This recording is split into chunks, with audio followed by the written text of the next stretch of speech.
Get out the vote! And our next speaker is our Tanya Travis. She's a leader in our community with League of Women Voters, as well as a recent candidate for state offices. Tanya Travis has a message about, I forget what. Go, Tanya. Okay, thanks. Thanks for everybody showing up, and thank you, Indivisible. Yeah. Yes. Indivisible. When we are politically divided, and when our government is chaotic and reckless, a small group of corporate elites reinstate a failed economic policy. This policy includes privatizing public services, suppressing labor rights, deregulating financial markets and our health and safety precautions, as well as reinstituting that failed trickle-down voodoo economic policy. Think about the recent tax scam passed into law that increases our deficit by $1 trillion and our debt by $21 trillion.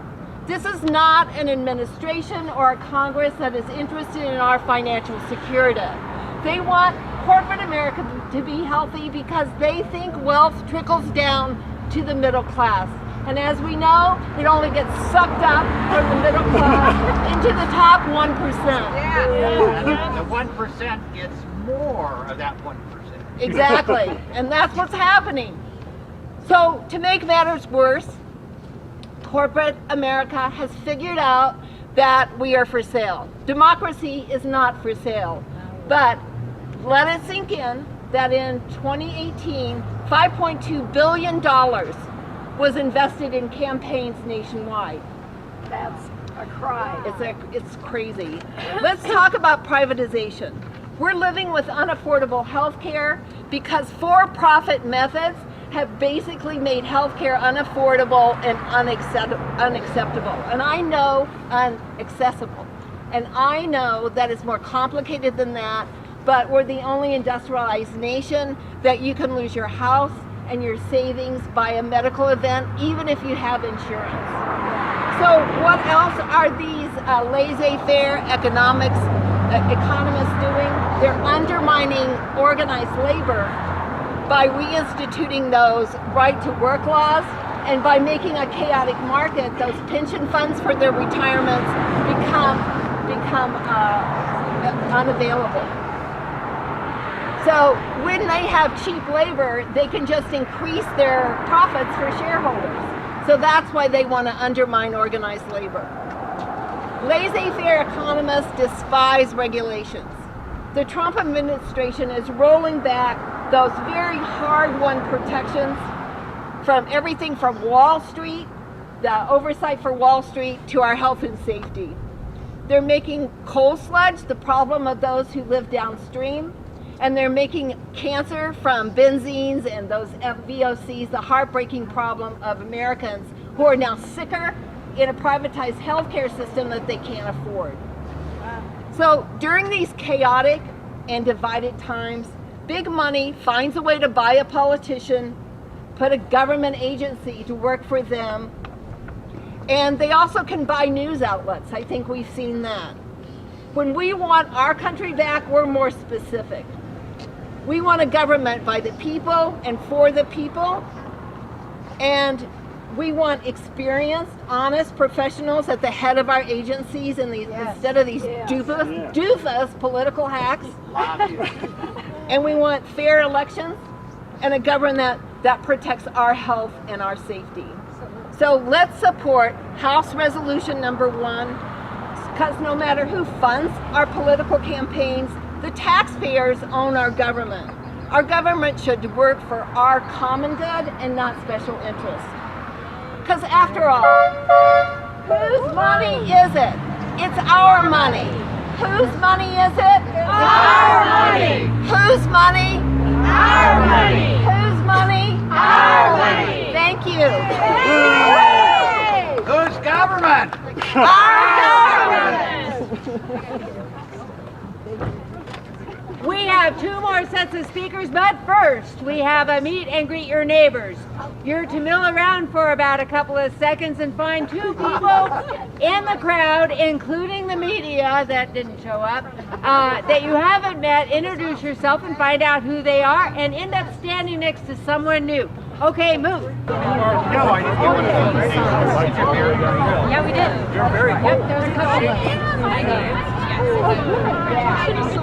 Lives here. And you live here too? I do.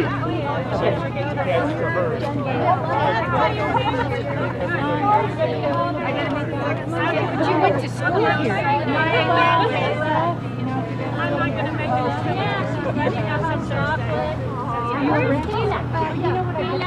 Yes. Lord, I would like to introduce Jen Brennan. She's from Colorado Mountain College, and she had some amazing stories about voter registration. Jen. Hi, so my name's Jen Brennan, and my job is I work at Colorado Mountain College as a counselor. So when I'm at work, I cannot be politically active, but I can help people get registered to vote.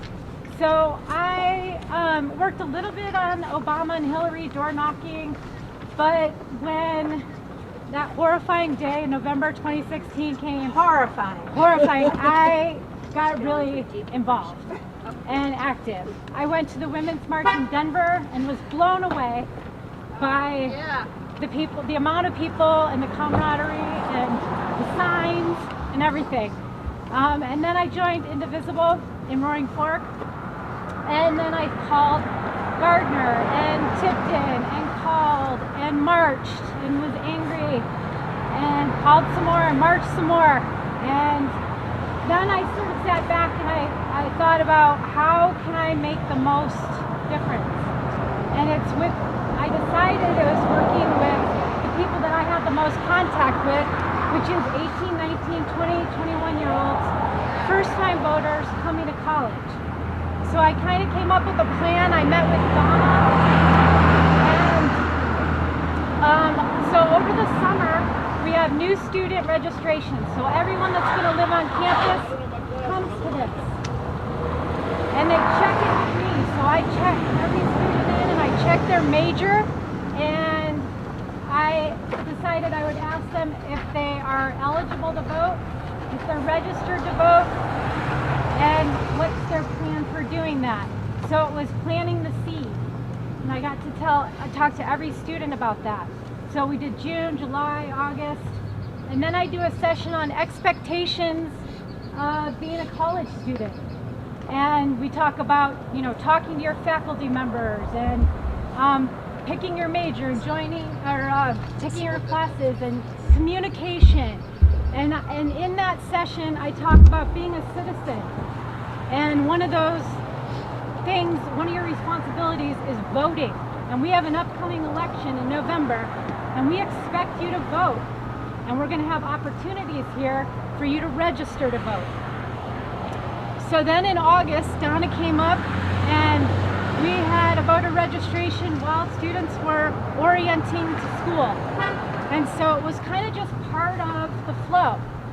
Check your email, get your logins, register to vote. Yeah. They didn't know what hit them. And then we did a session on the history of voting, and Donna did that for us. And so all new students living on campus that are young people got to hear a presentation on the history of voting in this country. So we're educating, planting seeds, educating, registering. And then we did throughout September and October, voter registration every week, lunch hour, night classes, in the residence hall with nachos, because if you offer food, they will come. And then we did so then it's coming time, it's getting closer, people are getting their ballots, and we did floats for your votes. So you bring your ballot, you get a root beer float, you talk about the issues with other students and fill out your ballots and mail them in. Then we did rides to the polls, free rides to the polls, all kinds of advertising. it was relentless, right? We just kept going.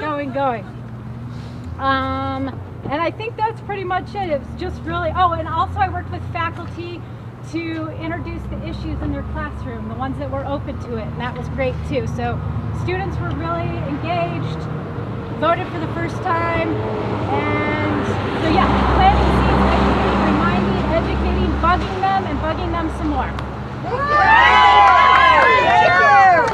Thank you. Really big important question to ask you. How important is our activism? Very important. Okay, we're talking about the blue wave. The blue wave crashed ashore this past November election. The Democratic Party has paved a path to victory in 2020. The blue wave is comprised of documented and undocumented people. We cannot afford to slide back, and we must march forward. So, yes, our activism is incredibly important. So many of us have been lulled into thinking that we didn't need to do anything to keep our country on track with democracy. But it's a freaking train wreck. We need to get out. I'm sorry. I'm serious. Okay, so many of us got active in organizations like Indivisible, and the result has been amazing. The 2018 midterm election was a powerful blue wave. Yeah. We had men and women from all walks of life, African American, white, Native American, Muslim, Hispanic, Latino, Asian, LGBTQs have stepped up and said, enough! Okay, so in Colorado, we had the blue trifecta. We won all of the executive offices, the state senate, and the state house and the judiciary. In Congress, the Dems gained 40 seats. And this is the largest net gain since 1974, which, as you may recall, is after Watergate. The blue wave ushered in more diverse Congress than any other point in history. A record number of women will be leading the state capitol. A total of 100 women in the House. Woo! That is amazing. Does anybody think this would have happened without organizations like Indivisible? No way! Okay, and here's another interesting tidbit. 50.3% of eligible voters turned out in 2018. It was the highest turnout in a midterm election since 1914. Can you believe that? Yeah, it's just shocking.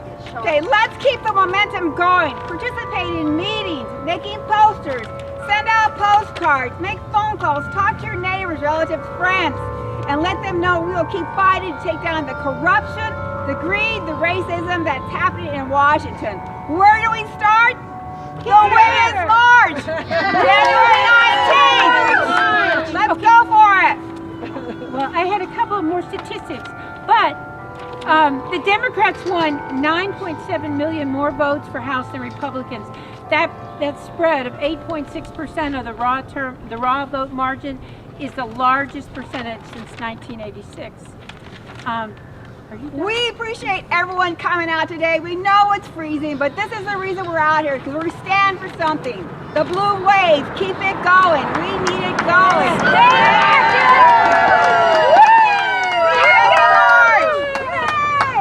Thank you. And to rousing in our Brandon, right? Brandon would be delighted to interview a few people about why you came, but we're going to have our final call and response. This house, whose house? I mean, this side, whose house?